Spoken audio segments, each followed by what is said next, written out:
Well, good evening, everybody. Welcome to our regulars. Welcome to any new people that are joining us this week. And also welcome to people listening on J-Air.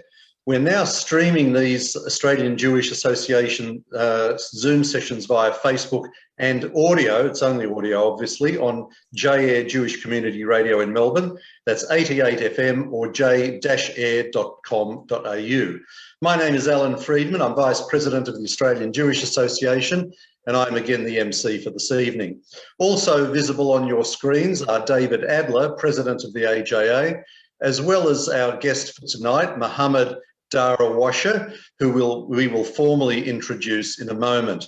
Our format will be as we usually do. We're going to chat with Mohammad for about 35 minutes, at which point we will open up to questions from the audience.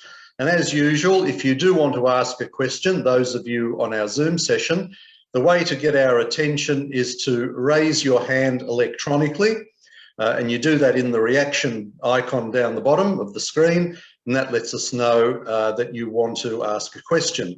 Now, we do see questions posted on the chat from time to time, and although some of the audience are not shy about personally asking their questions, others might be a bit uncomfortable about it. So in order not to exclude some very good questions, what we're going to do this week and from now on is read out some of these questions in between the spoken ones. Now, this will be done by Robert Gregory, our Research and Advocacy Officer. He's going to be the moderator for written questions, and what he may do is combine a couple of them if they happen to be on similar themes. Sometimes our speaker answers questions on some issues during the discussion, so in that case, we just won't repeat the question. As I've mentioned, the chat function is available. Up in the top right-hand corner, you can choose between speaker view and gallery view. Okay, so we're going to get started, and at this point, I'm going to ask Greg Rosshandler, who knows Mohammad, to introduce him, and then we'll start the discussion. Take it away, Greg. Thanks very much, Alan. Good evening, friends and supporters and donors of AJA. I'm presently in Tel Aviv, so it's about 12 o'clock here, midday, and I'm joining on this Zoom.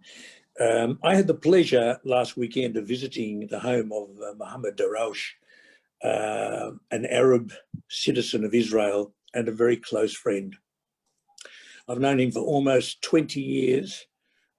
His family live in an Arab village called Iksal, about 8 kilometers from Nazareth.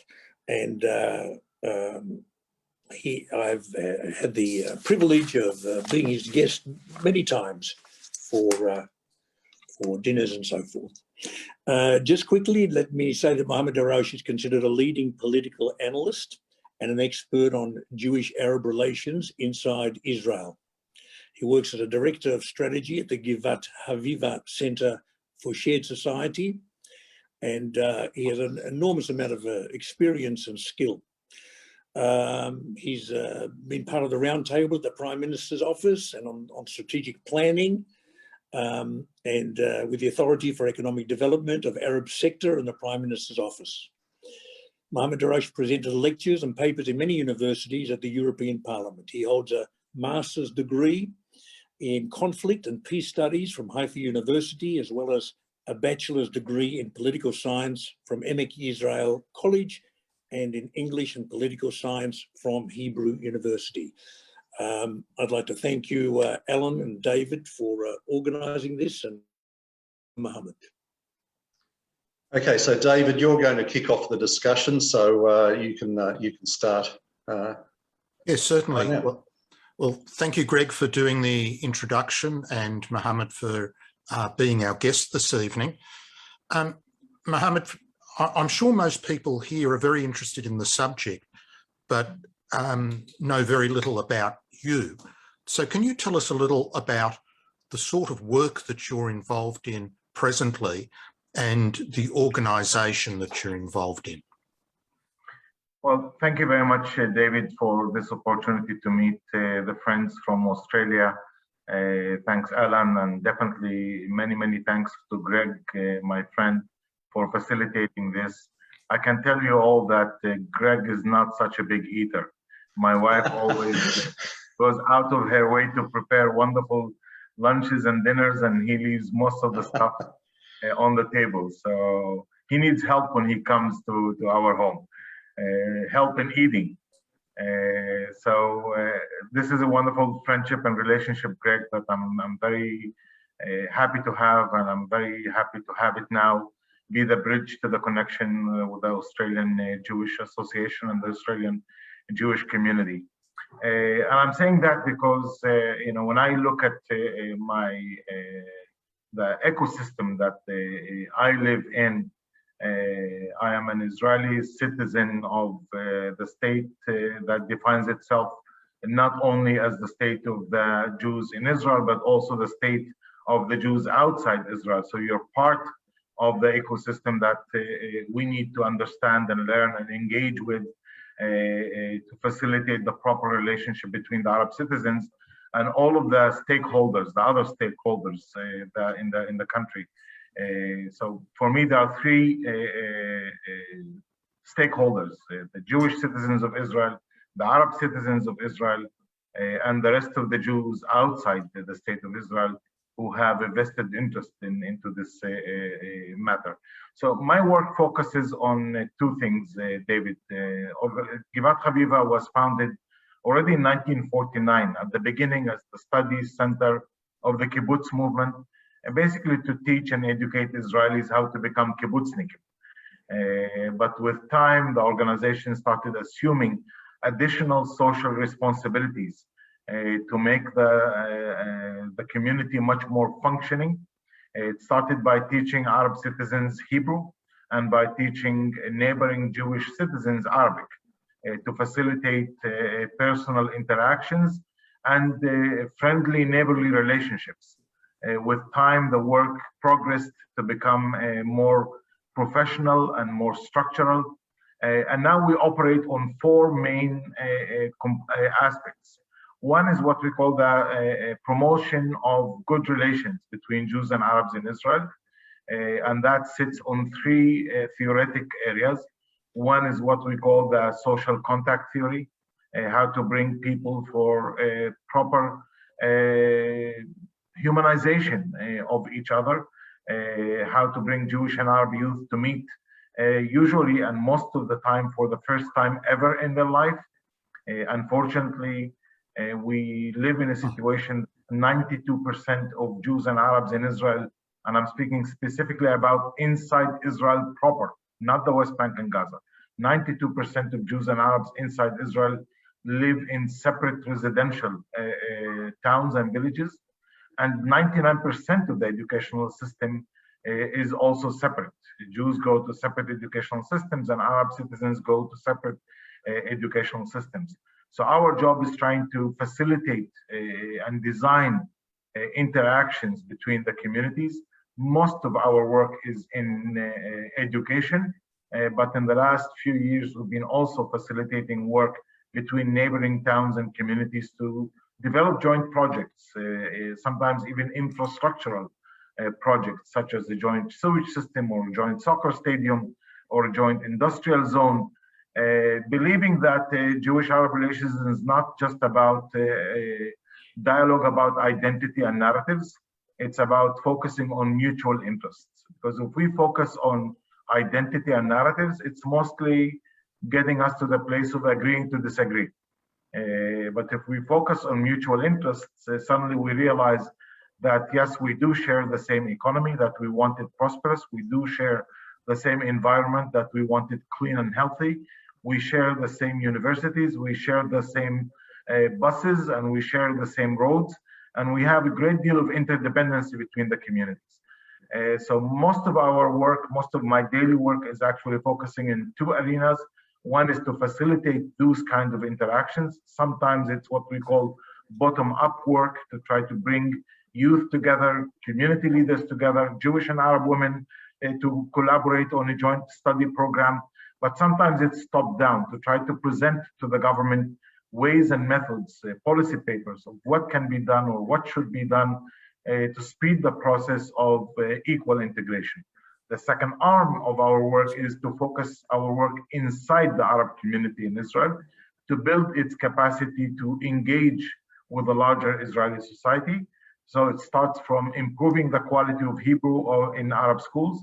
We currently have 70 out of the 150 Arab middle schools in Israel, 70 Arab schools that have Jewish teachers that are teaching spoken colloquial Hebrew to speed their process of social integration, employment integration, academic integration. We work also on the host communities, such as, for example, with Israeli companies, how to employ an Arab employee, what are their cultural characteristics that the employer needs to know about. We work with the universities to understand how they can design the proper policy for increasing the percentage of Arab students in their universities. And we're beginning to see some fantastic success stories. You know, parallel to that, they still have failure stories.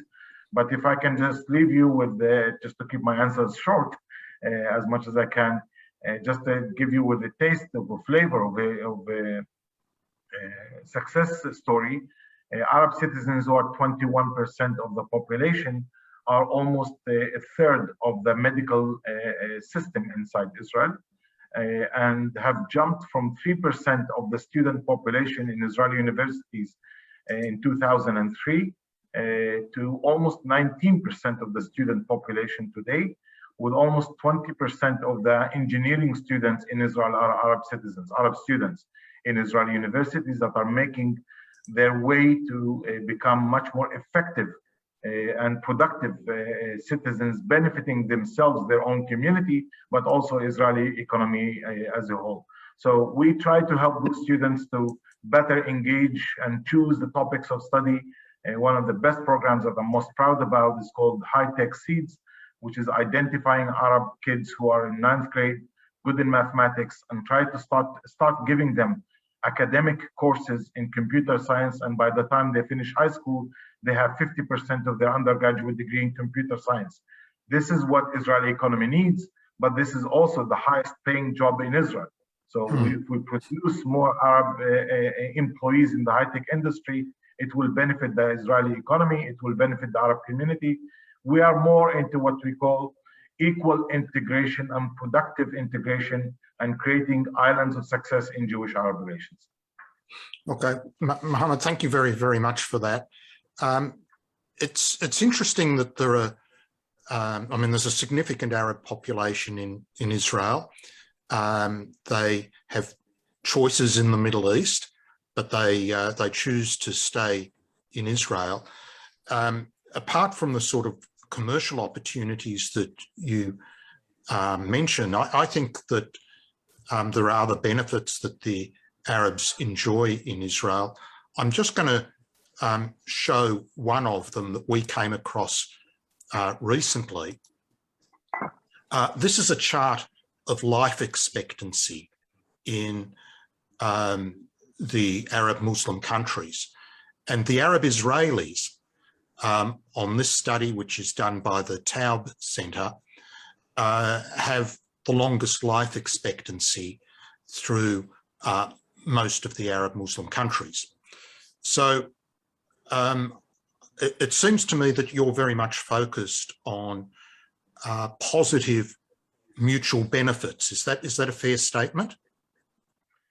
It's a very fair statement. I'm busy in trying to identify the positive aspects and actually look at the failure areas and try to fix them. There are lots of failures that you can use as a complaint. And if you want me to give a lecture of 10 hours complaining about problems, I can easily do that, and I can identify the problems and the failures in Jewish-Arab relations, or in the state fulfilling its civic duty towards Arab citizens.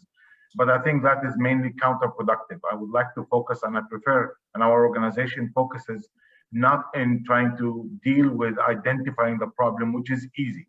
It's easy to identify the problem. Which is harder is to identify the solutions.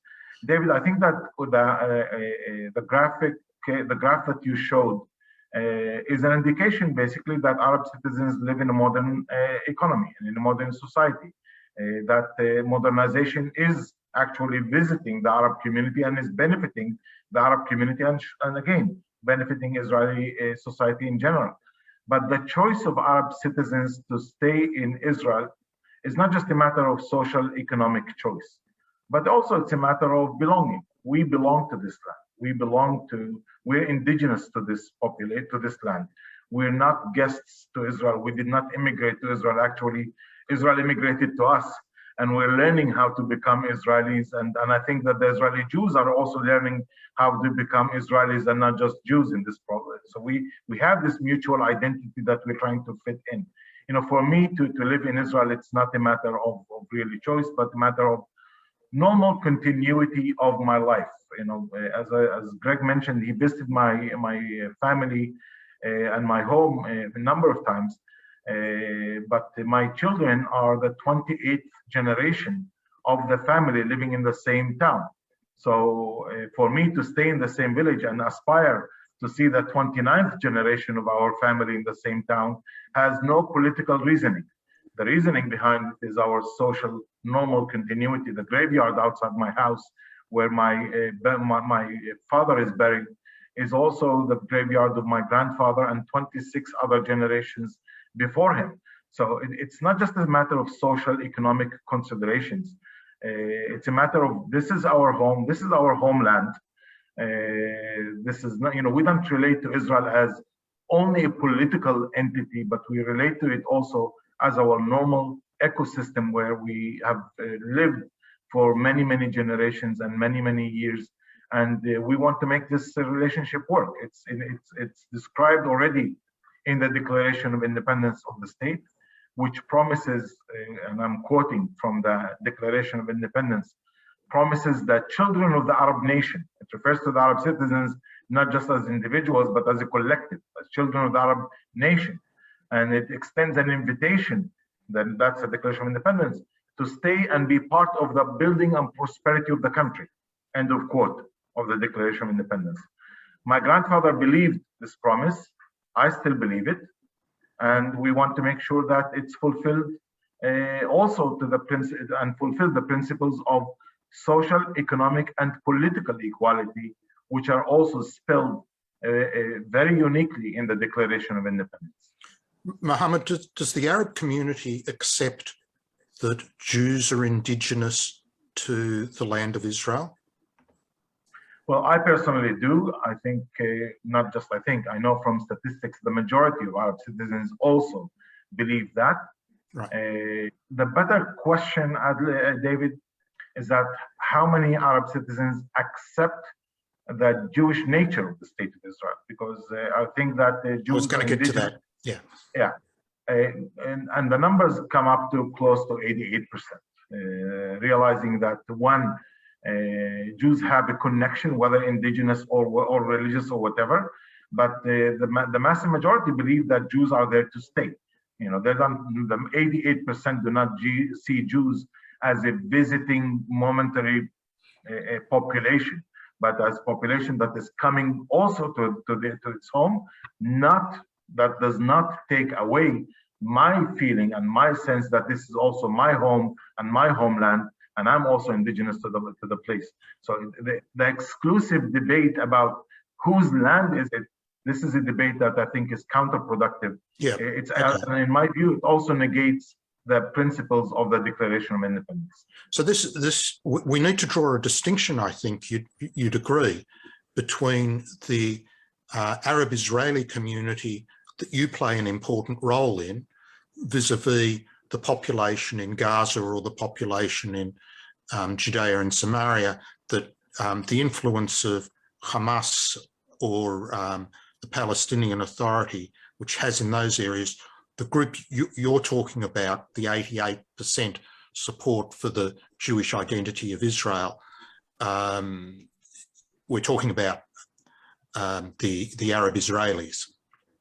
We're talking about the Arab citizens of the state of Israel, the Arab Israelis, different variations for how this is described. We're talking about a population that constitutes almost 2 million citizens of the state of Israel, 21% of the population. The massive majority, almost 90%, became citizens, 85% became citizens due to the law of citizenship of 1949. an additional portion was added after the annexation of East Jerusalem, and those are not citizens, actually they are residents of Israel. Same thing with the residents of the Golan Heights, which was also annexed to Israel, and those are considered residents and not citizens. But there are a few other groups that immigrated, but they're small numbers of Lebanese forces that came back with Israel when Israel withdrew from Lebanon. But almost 85% of Arab citizens became citizens by accepting Israeli citizenship in 1949. Okay, I do need to ask you at least a bit about some of the problems, because this last year has not been always a good news year coming out of Israel. During the conflict with Hamas and Palestinian Islamic Jihad early in the year, there were some fairly ugly riots, I think you'll agree, in Jerusalem, in Lod, in a few other places. Can you tell us about that, and what elements in the Arab community were involved? Well, overall, we should understand two main trends affecting the Arab community in Israel. One, we can call it Israelization.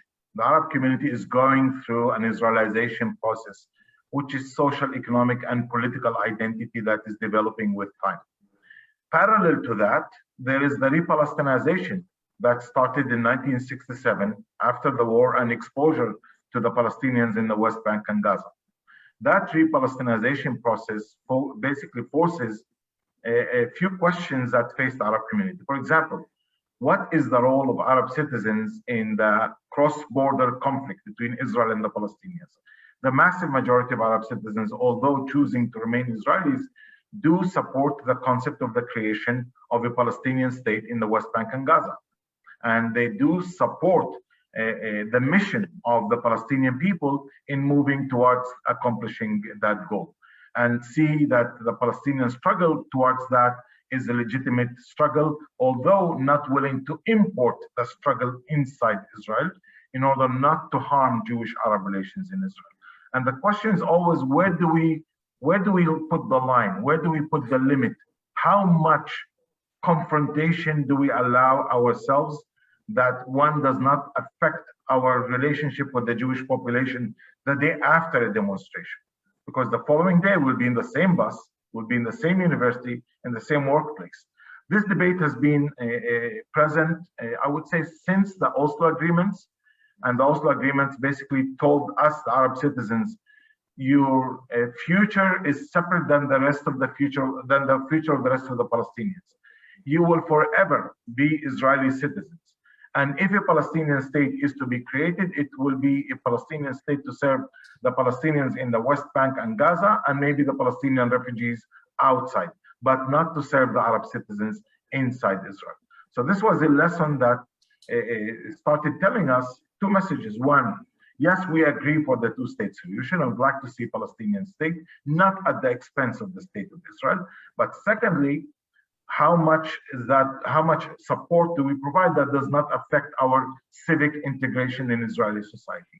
So we often have some margins in society that are trying to pull us back to the nationalist debate, which are called the vertical debate about the identity of the state, versus the social economic integration, which is the more horizontal issues where, as I said, we are creating many success stories. So the problems of May were an example of this. The October 2000 clashes, which left 13 Arab citizens killed by the Israeli police, were also an example of this. Look, if we compare these two events with very high velocity in nature, where we had confrontations and people injured and the police clashes and very ugly images, if we compare these two events, we see that it took us almost 10 years after October 2000 to rebound to what we call normalcy in Jewish-Arab relations, to rebound, to overcome the mutual boycott that was developing between Jewish and Arab citizens in the country. Now, after the May events, yes, they were very ugly. Yes, there were behaviors that were that you can describe in even much worse words than just ugly. They were criminal, and they were of nature of racism also from both Arab demonstrators and from Jewish demonstrators. But the amazing thing is, how did the rest of the Israeli society deal with those events? We did not go through a 5-year period of mutual boycott as we did in the year 2000. The Israeli business community stood up and said, Jewish and Arab business community, they said, we've gained and accumulated so much success in Jewish-Arab relations in the past 15, 20 years that we're not willing to toss this away just because 2 or 3% of society on both ends, both radical ends in the Jewish and Arab communities, we're not going to toss the successes that we've accumulated away. We're not going to go through boycott. You saw ads, probably 10 or 15 ads, each signed by maybe 100 business or social Jewish and Arab leaders in Israeli and Arab, Jewish and Arab, Hebrew and Arabic newspapers. You saw ads in the hearts of Tel Aviv and the hearts of Nazareth, billboards saying we choose coexistence, we choose cooperation, we choose collaboration, and we need to move forward. And also, we were lucky this time also to have 2 things. One, a different behavior of the police that did not choose a live ammunition in those demonstrations, which is a choice that they did in October 2000, saving lives and not to allow a lot of casualties to fall. And every casualty we know ends up with a big funeral that becomes a demonstration, that becomes another confrontation and causes another casualty. The police did learn the lessons of October 2000 and refrained from using live ammunition. But interestingly enough, was also the different rhetoric of the politicians that were not celebrating the confrontations, they were trying to calm the demonstrations. I would say that in October 2000, probably 80% of the politicians, Jewish and Arab politicians, were fueling the battle, while in this case, I would say less than 20% were actually trying to fuel the battle. And that's why I can say today, we rebounded very quickly. Most Jews and Arabs in Israel today, looking at the May events, they looked at them as a historic event. This was not the case after October 2000 or 5 months after October 2000. It took us 5 years to be in this kind of a situation. Mohammad, to what extent does the Palestinian Authority, or even worse, Hamas, have influence with the Arab Israelis? Because it looked to us at the time as if some of the provocations for the problems during this year came from Hamas in particular, and maybe to a lesser extent from the Palestinian Authority. Is the PA and Hamas influential in the Arab Israelis? Not that much. I mean, yes, there are 12%, as I mentioned earlier, who do not accept the state of Israel as even a legitimate state. They do exist. I cannot hide this fact, because you will see it in every poll that you will read about Arab citizens in the future. And these 12% are affected mostly from cross-border ideologies that are exported inside Israel. And some of them take action based on that. Some of them take political action. Some of the actions are calling for boycotting Israeli elections, for example, in order to delegitimize the Israeli political system. But Hamas took one additional step, for example, in May, calling Arab citizens to expand the demonstrations and burn the streets in the Jewish towns. So probably there were a few individuals that did listen to that, and they were affected by this kind of rhetoric. Funny to also interestingly to notice that 80% of the people caught in action during these demonstrations have criminal past records. So we're not talking about pure idealists. We're talking about people that have a combination between in Arab community internal violence and crime, that when they get the opportunity, they try to bring this also to the national confrontation line. So those 12% do exist. They do have some kind of a willing listening ear to outside influence.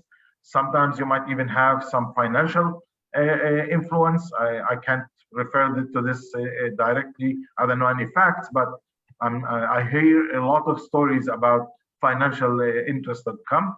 The Palestinian Authority, and I must put also this on the table, have been actually a moderating, has been playing a moderating role in the last few years, realizing that the Arab citizens inside Israel need to play a positive role in Israeli-Palestinian relations to convince Israelis that a peace process is feasible, that the Jews and the Palestinians can live together, and that if we create some kind of a working relationship between Jews and Arabs in Israel, this might convince Israelis that the rest of the Palestinians are not just pure enemies, but human beings that you can interact with. That's the message I get from the Palestinian Authority. That's the message that the majority of Arab citizens are getting from the Palestinian Authority, which established 3 years ago a TV channel, which is called Musawat TV channel, which is specifically aiming at this agenda.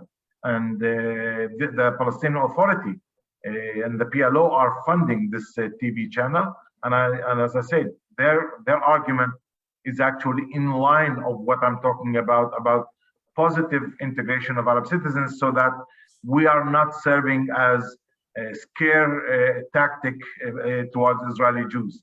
We're not to scare the Jews from the rest of the Palestinians.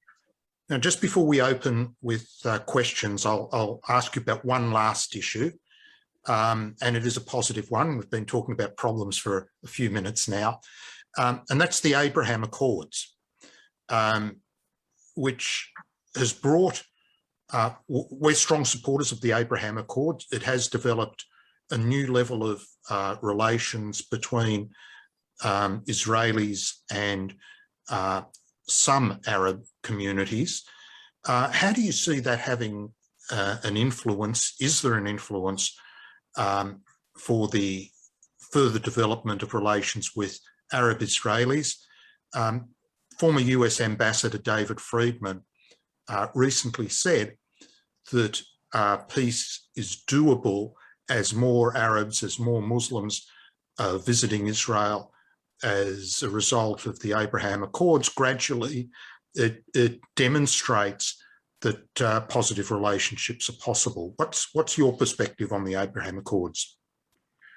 Well, I mean, this is not the first peace agreement between Israel and Arab countries. We've had a peace agreement with Egypt, we had with Jordan, and we had also the Oslo Accords with the Palestinians. And in retrospect, what we know from those three issues is that ultimately the Arab citizens are the ones that engage in the peacemaking, not just the diplomatic signage of agreements, but the peacemaking, the people-to-people aspect. Most of the Israeli relationship with those Arab countries is going actually through Arab citizens. You see it, for example, in education. Almost 1/3 of Arab students are studying in Jordan or in the Palestinian Authority. 2/3, the 19% that study in Israeli universities, that's 2/3 of our student population. But one additional third is studying overseas in the West Bank and in Jordan, basically materializing the peace agreement.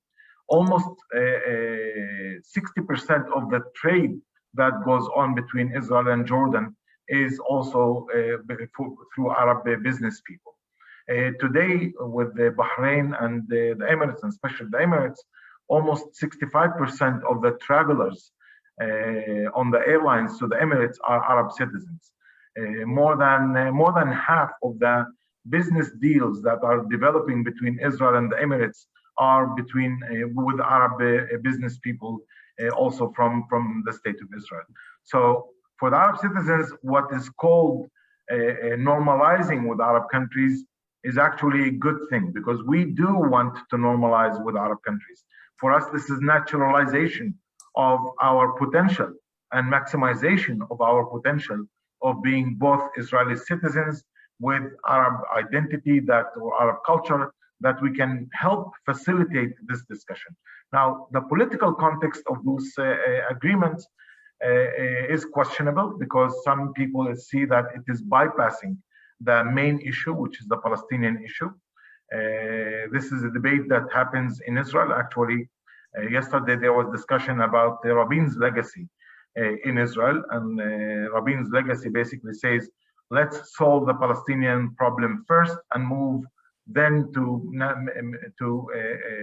normalizing relations with the rest of the Arab countries. The Abrahamic Accords come with the exact opposite dynamics. I think the truth is somewhere in between. I do not think that these are competing strategies, but need to be parallel strategies. I think that every peace agreement that happens between Israel and Arab countries probably softens Israelis more to realize that they do not live in an environment that wants to throw them in the sea. The biggest phobia, the biggest fear that the Arab countries, the Arab world wants to throw the Jews to the sea. But actually this shows that there are people that you can work with, you can partner with, you can feel more comfortable and feel more secure in the Middle East, and then maybe get involved in also the hot issue of how to resolve the Israeli-Palestinian conflict. It's not, I don't see it as an either or, David. I see it as two parallel tracks that need to be moving in the same direction. Okay. Alan, would you like to introduce the questions? Yeah, thanks, Mohammed. It's a fascinating subject. I've got Leon and Dennis with their hands up, and a stack of questions in the chat. I seem to have created a monster. But I actually want to start with a question of my own, if I may. Mohammed, listening to you, and particularly in your introduction, it almost sounds as if you're trying to grow a different type of Israel to what originally started in 1948, as if Israel is going to mature and develop and grow, but in a slightly different way than what the original, I guess, founding fathers may have envisaged. So my question is that a fair assessment? And if so, how do Israeli Jews, how do you think Israeli Jews would look at it? It's a good question, Alan. It's a question that I would also pose to you and to any citizen of any country. I do accept the principles of the founding fathers of a state that serves the national interests of the Jewish people, but is based on the principles of equality and recognizes the Arab citizens as a collective minority that has collective rights. That's in the Declaration of Independence. It started then that Israel recognized the Arabic language as an official language. It maintained the Arabic educational system to be taught in Arabic. It maintained the religious institutions with some level of autonomy for even Sharia law is a legitimate law in Israel based on the founding fathers of the state of Israel. So I think there was more thinking in the multicultural nature of Israel. There was more thinking about this by the founding fathers than we have actually today. Yet, I do think that Israel matures into something which is more realistic. You know, Hebrew University, where I went to school, when I went to school, my identity didn't actually matter to them. Today, Hebrew University has in its calendar an additional 2 days of holiday where there is no school. One is a Muslim holiday called Eid al-Adha, and the other is Christmas. There are no studies in those days at the Hebrew University. So the Hebrew University matured in its calendar to reflect the student body that it has. Today, if you go to any university in Israel, because the percentage of Arab students has become so significant, so during the month of Ramadan, if you're a Muslim student and you're fasting, Israeli universities give you the opportunity to defer an exam if it is after 1 p.m. Why? Because studies have shown that if you take an exam while you're fasting after 1 p.m., you will lose 27% of your grade. So if you want to test your student in the best possible case, you do it either in the morning or when you're not fasting. So that's Israel fitting itself to its reality. Israel needs the brain power that is hiding in the Arab community to feed its high-tech industry. And that's why Israeli universities are opening up their doors. The government is investing in more scholarships to Arab students who study high-tech because it feeds into mutual interest. Now, the US created a constitution, but in order to adjust its constitution to its updated nature, they started amendments. Does that mean that they lost the constitution of the founding fathers? No. The amendments that they did to the constitution were in order to fit the principles of the founding fathers to the emerging reality. But three things that three shareholders remain significant. One is that Israel is important to the Israeli Jews. Israel is important to the Jews outside the state of Israel. Israel is important to its Arab citizens. And it has to have the right mechanism and find the right mechanism to serve those three stakeholders. So maybe some of the ideas were not even seen as issues in 1948 when the founding fathers were looking at it. I mean, I'm not saying they were not smart, but I'm saying the issues that we deal with today are not the same issues of 1948. And that's why we need to allow ourselves to understand what are the needs of the Jewish majority today. Yes, there is a need for the law of that in the immigration laws, Jews will get immediate direct citizenship in Israel. That's a Jewish need. But I also have a need for my children to be treated equally. That's also part of the laws of the state of Israel. And they're not being treated equally. So was that part of the promise of the founding fathers? Yes. Is this part of the way Israel operates today? No. We need to find a way to match between the promise for equality and democracy and the promise of serving as a nation state for the Jewish people. Okay, thank you. Now we'll go to questions in a moment. I do just want to mention that if you're listening on J-Air, this is a live simulcast of the Australian Jewish Association Zoom event, which we have every Wednesday night. And our guest tonight is Mohammad Darwashe, an Israeli Arab, and we're hearing some very interesting information about his life as an Israeli Arab.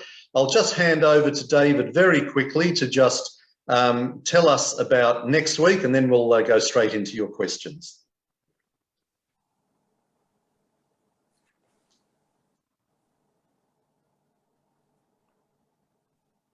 David, we can't hear you. You might be muted. Thank you. Sorry about that. Okay, I'll just do the quick announcement. Firstly, everyone here, if you're not yet supporting AJA, make sure you go to the website, jewishassociation.org.au, apply for membership, make a donation, please. Next week, we have another interesting aspect looking at what might be another of the lost tribes, the Igbo people, or however you pronounce that, of Nigeria. So back to questions, Alan. Okay, thanks, David. Now, Robert, we've got a million written questions there, but I'll let you ask a couple, and then we'll go to Leon and Dennis, and we've got Joseph also. So, Robert, please unmute yourself and ask the first question. Thanks, Mohammed. Very interesting. Yeah, a lot of questions. So I might combine some of them. So we had a question about the education system. We know in the PA and in the UNRWA schools, there's a lot of anti-Semitic content. Do Israeli Arabs have a problem in the education system, or is it the Israeli curriculum? The Arab educational system in Israel is a Israeli governmental educational system that abides by the textbooks of the Israeli government. Students are basically study. Also, in most of the studies are in Arabic, though, so it's a separate educational system, but governed by the same Ministry of Education. There's a pedagogic body that supervises the Arab education system in Israel, which is mixed Jewish and Arab pedagogic body. Still, the main stream education in the Arab community has not just Arabic, Hebrew, and English and math, but everyone is required to study Hebrew and come up, and it's mandatory. You cannot get matriculation if you're not fluent in Hebrew. But in the Hebrew studies, you also need to study Tanakh, the Old Testament, the Bible. So I can recite most of it by heart. I can also run a Shabbat dinner or a Pesach Seder for you if you want. But it gives you a window, and not just into Israeli life, but also into Jewish life and Jewish identity, and try to make it understandable. It's missing some components of what many Arab politicians would like, which is more about Arab identity and about Palestinian identity. That's not covered within the Arab educational system in Israel, mainly because, as I said, it's controlled by the government. But people seek that in non-formal educational areas. All that said, there's a debate about the quality of Arab educational system, which is affected by lower budgets appropriated by government. An Arab student receives almost 2/3 of what a Jewish student receives per student from the Ministry of Education. And that keeps the product, which is the results of the percentage of Arab students who qualify for the best academic programs afterwards, keeps it relatively down, and many end up seeking education outside Israel, specifically those in the West Bank and Gaza, because of the quality of their education. And many families are sending their kids to private schools because the quality of education is not as good if you compare it to the Jewish educational system.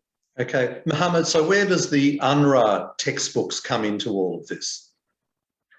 They are not inside Arab schools in Israel. They are usually in UNRWA schools, only UNRWA schools operating in Palestinian Authority, West Bank and Gaza, and maybe Palestinian refugee camps in Lebanon and in Jordan and places like that. UNRWA is the United Nations Refugee Association. It's not even a Palestinian body, it's a United Nations body. They have zero presence inside Israel, but they do have presence in the West Bank and Gaza, and in Palestinian refugee centers and refugee schools throughout the world. Okay, thank you. Robert, we'll take another one of yours and then we'll go to Leon. You'll need to unmute yourself, Robert. So, Mohammad, how do you respond to the international leftist groups that say Israel's an apartheid state? And also, how do you respond to the BDS movement? Well, for me, this is too much slogans. I mean, I visited South Africa when it was apartheid, and I visited it also post-apartheid. I think that it's a description that is not fit to the reality of the state of Israel. Israel has its shortcomings, and they need to be criticized and they need to be fixed. You know, I prefer fixing those shortcomings than just criticizing them. If you are just in the comfortable seat of throwing accusations, then you probably will live long, but maybe not prosper. I'd like to prosper, and that's why I'm not busy looking at those kind of issues. For me, Israel is a real state, and I'm not comparing it to other states. You know, if I compare it to many other states in the world, it's probably much better state. If I compare it to other states, it's probably worse state. And for me, Israel is a real case of a vibrant society, where you can affect it and change it and challenge it from within and improve it from within.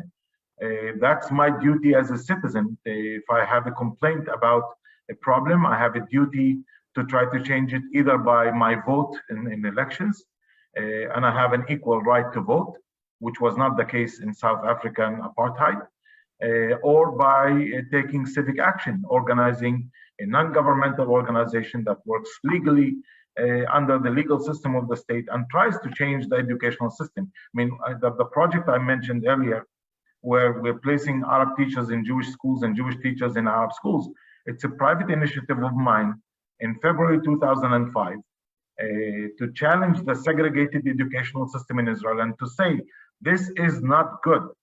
This allows racism in both Jewish and Arab communities. And when I approached the Ministry of Education, they said, okay, what do you think? What can be done? So I said, you know, if we can't mix schools, at least allow cross-sector teachers to start operating. So I started with six teachers in 2005. Today we have 1,350 cross-sector teachers. That's 1,000 Arab teachers, 1,000 Arab teachers in 1,000 Jewish schools, and 350 Jewish teachers in 350 Arab schools. This is how you make change and challenge problems, structural problems. Now, regarding the BDS, I cannot be part of this movement. I mean, because my role is how to integrate in Israeli society and not how to boycott Israeli society. How to increase the percentage of Arab students in Israeli universities and not how to damage Israeli universities. How to increase the percentage of Arab professors in Israeli universities and not damage those universities. How to increase the percentage of Arab employees in Israeli high-tech companies and not boycott those companies. I have a vested interest in integration in Israeli corporations and businesses and even government, increasing the percentage of Arab citizens in government civil service, which jumped in the last 15 years from 1% in the year 2003 to 12% today.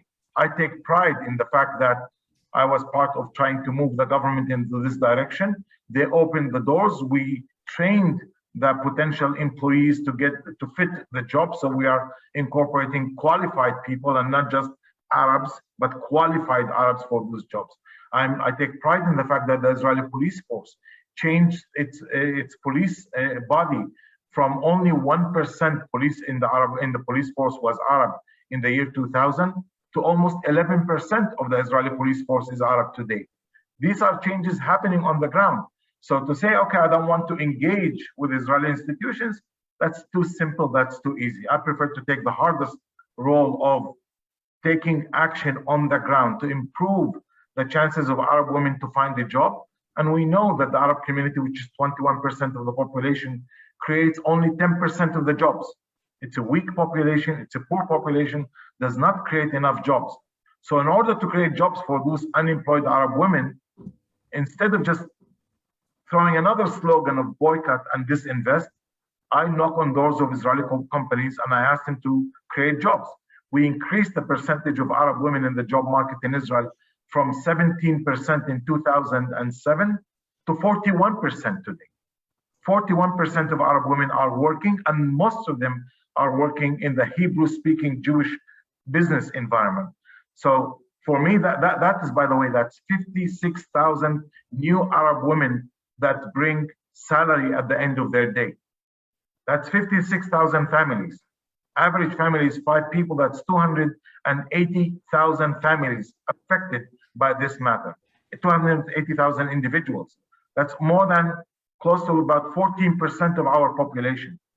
We can't disengage with Israel. Our strategy is to engage, yes, equally, yes, with pride and skills, yes, by challenging discrimination and the shortfalls of the state of Israel when they exist, by trying to find the mutual interest, not by just blame game. So we are very far from the concepts of just blaming Israel as an apartheid state or engaging in BDS type of activities.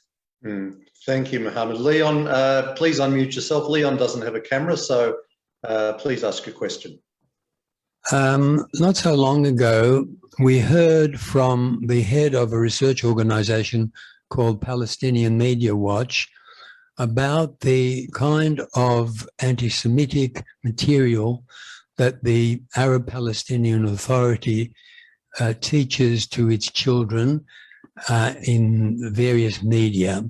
Now, you've said that within Israel, the government controls the education system in the Arab sector. However, do you not agree that Israeli Arabs have free access to the Arab Palestinian media, which broadcasts the message which can be summarized as the Jews are the source of all evil in the world, quote unquote. How do you think Arab Israelis react when they are bombarded with this sort of propaganda? Leon, this is a good question, and you probably know, as at least for half of the question, you probably have the same answer as I do. People are not just bombarded, but they have easy access to information today. Clearly, you and I are talking right now through digital interface, and this exists.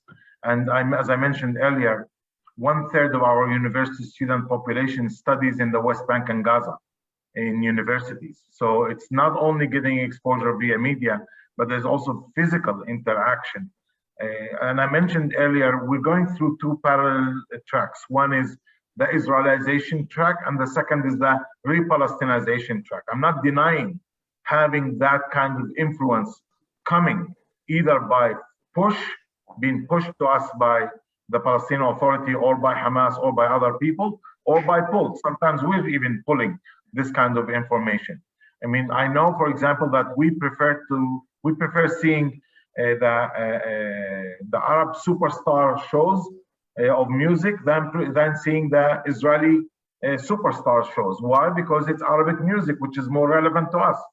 And even in watching such a show, you absorb a lot of non-musical messages that come across through those kind of reality TV shows that come from maybe Lebanon or maybe Syria or some other countries. We're exposed, and but the result of this exposure, Leon, is, as I mentioned in my answer earlier to Alan, is that and David, 88% of Arab citizens made their choice. Their choice is to find meaningful way in Israeli society, peaceful way in Israeli society. 12% do not agree. 12% are not just being exposed, but actually are either stuck in their old perspectives of nationalism, or they are convinced every day that this is what they want to do, and they're part of the hate speech against Israel or against the Jews. And sometimes we can even describe it as anti-Semitism. We do have some anti-Semitic components in the community. The question is, what do you highlight? Are you only interested in highlighting that? That's one option. Or are you looking at where the mainstream of the Arab community, where the 88% of Arab citizens that are seeking constructive engagement with Israeli society? Thanks, Mohammad. Now, if we haven't already lost the JAIR listeners, then you will revert to your studio programming very soon. We'll take one more question, and Dennis, that'll be yours. So please unmute yourself and ask away. Thank you very much, Mohammad. It's a very interesting narrative that you give us. I want to ask a question about the way Arab members of the Knesset are reported locally as compared with the reality on the ground in Israel.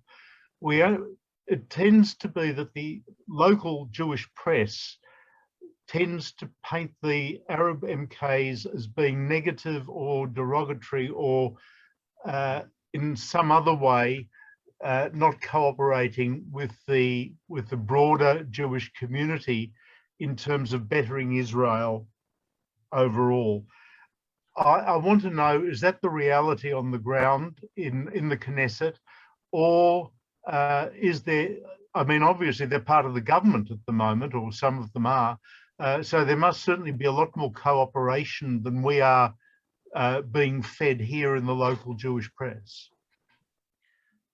Thank you, Dennis. I mean, I think that Arab members of the Knesset can be judged in the same, according to the same standards of judging Israeli Jewish members of the Knesset. And overall, I can say they are as good and they are as bad. You get sometimes from the same member of Knesset contradicting rhetoric, that some of it is directed at their voters, some of it is directed at outside supporters or funders. It depends who they're talking to. There's a debate in the Arab community regarding the role of Arab members of the Knesset. The best example for that is the turnout rate in the Arab community. Just a year ago, the percentage of Arab citizens that participated in the vote in the elections was 64%. In the last elections, it dropped to 44% or 43%. almost 1/3 of the Arab voters chose not to vote, which is an expression of frustration and anger, maybe from the political system, but also from their own political leaders. When it was 64%, the Arab political parties received 88% of that vote. And so 88% of 64% is almost 50% of the total Arab citizens. Now, in the last elections, the Arab political parties got in total, the existing parties, they got in total 34% of the Arab votes in Israel. So yes, they are the legitimate elected leadership according to the law. There's no question about that. That's the system. That's how it works. You know, Biden was chosen by probably less than 50% of Americans. That's the way the system works.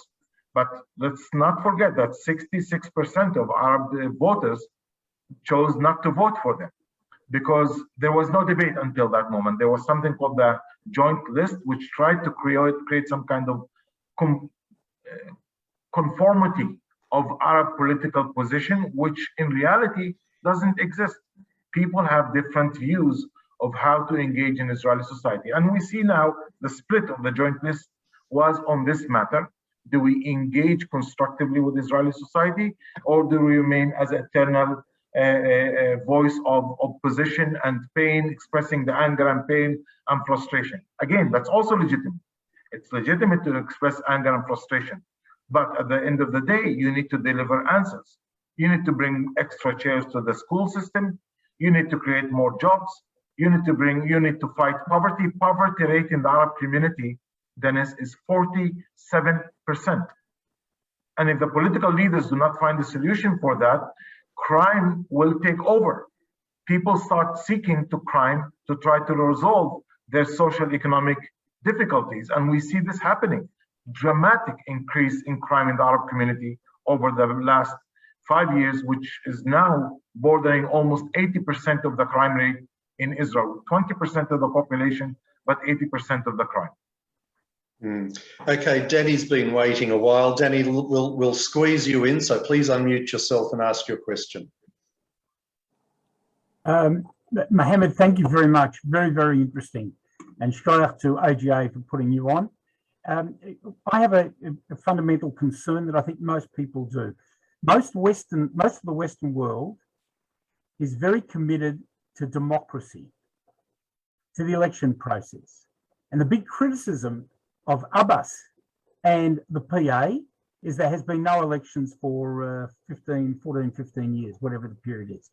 However, we know surveys suggest that were there to be an election in that area, that Hamas is likely to win. If that is true, how do you, as an Israeli Arab and welcoming stability and normalcy, view such a prospect? Thank you, Danny. First of all, I want to agree with you that democracy and voting is an essential right that needs to be respected. And having no elections for 15 years, it's a shame for the Palestinian Authority. And despite the many excuses that they might bring of why this was not possible or feasible. Now, second point is that I think that the Palestinian split and divide is the worst thing that can be for the Palestinians. It gives many Israelis the chance to say, who do you want us to negotiate with? Who should we speak to? Should we speak to the Palestinian Authority, or should we speak to Hamas? Who can deliver the Palestinian people in negotiations? To be honest, neither right now. As long as that split is present, Israel can hide behind the excuse of there is no one to talk to that can deliver the Palestinian people. And that's why I think it's the interest of the Palestinians, first of all, to at least get into some kind of a unification approach, which doesn't seem to be very realistically happening right now. They need to go back to the main principles of what they want to work on. What is the main Palestinian national goal? Is it a Palestinian state in the West Bank and Gaza, and that you can put on the negotiations table with Israel and now in front of the nations of the world? Or do you want to eliminate Israel, as some people in Hamas say that bluntly, and then you don't have even a starting point? You need to come with an agreement of a basic goal of the Palestinian people before we start talking about the institutions. Right now, I can't relate to the Palestinian Authority as a real government, and I can't relate also to the Palestinian to Gaza government as a government. These are like two political creatures, mostly busy fighting each other and not necessarily trying to find the best way to serve the Palestinian people. Yeah, very interesting. Look, we have run a little over time, so apologies to all of those questions we won't be able to get to. Mohammad, I want to thank you for joining us tonight for us and today for you. We don't often get to... One more word before you close out. Sure. I just simply want to ask everyone to go visit the website of Givat Haviva and download the document. It's called Roadmap for Shared Society. It's in English on our website, but it tells you where we can actually progress without having to talk about the capital P political issues, but about the small p practical ways where Jews and Arabs can actually create those islands of success. Practical ways where we can make things happen, and I think this is the best legacy we can leave to the children, to our children and grandchildren for the future. We can do it, we can work on it, and you can be individually part of it by engaging in practical progress on the ground and not just to talk about where the problems actually hide. Okay, so that's Givat Haviva, is that correct? Yes, I will put it on in chat right now. All right. Thanks, Mohammad. It's a very refreshing view that you have, and it's been most informative. And I think we all have a better understanding of life from your perspective. I want to thank Greg for facilitating tonight, so thank you to Greg.